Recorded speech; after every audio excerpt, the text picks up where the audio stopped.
7 अक्टूबर 2023 में हमास ने इजराइल पर अभी तक का सबसे बड़ा हमला किया था। इस हमले के बाद से ही यमन के आतंकी संगठन हूती ने लाल सागर में इजरायली जहाजों पर हमले शुरू कर दिए। हूती ने अमेरिका समेत कई पश्चिमी देशों के मालवाहक जहाजों को भी निशाना बनाया है।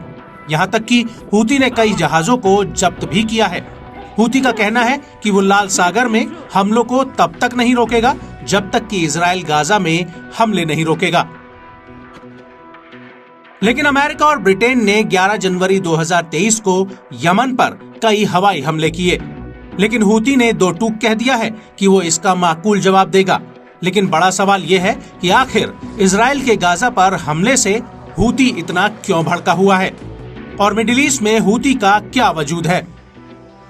तो आपको बता दें कि यमन के आतंकी संगठन हूती को ईरान पैसों और हथियारों की फंडिंग करता है और ईरान की अमेरिका और इजराइल से दुश्मनी है और हूती अपनी स्थापना की शुरुआत से ही इजराइल का कट्टर दुश्मन है। हूती यमन के अल्पसंख्यक शिया जैदी समुदाय का एक हथियारबंद समूह है।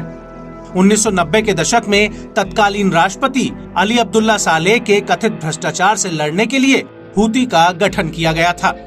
इस संगठन का नाम उनके अभियान के संस्थापक हुसैन अली हूती के नाम पर पड़ा है। वे खुद को अंसार अल्लाह यानी ईश्वर के साथी भी कहते थे।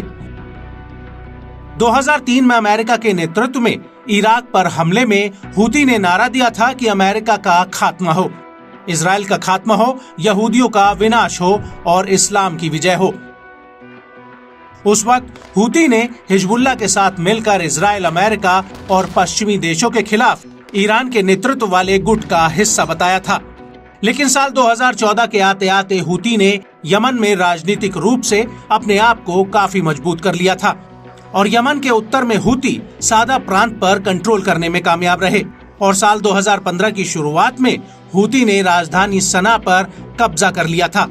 ऐसे में राष्ट्रपति यादी यमन छोड़कर भाग गए थे। हालांकि सऊदी अरब के दखल के बाद हादी को दोबारा से सत्ता पर बैठाने की कोशिश की, लेकिन इसके बावजूद भी हूती लाल सागर के एक बड़े तटीय इलाके पर अपना कंट्रोल रखते हैं। यहाँ से वो मालवाहक जहाजों और युद्धपोतों पर हमला कर रहा है।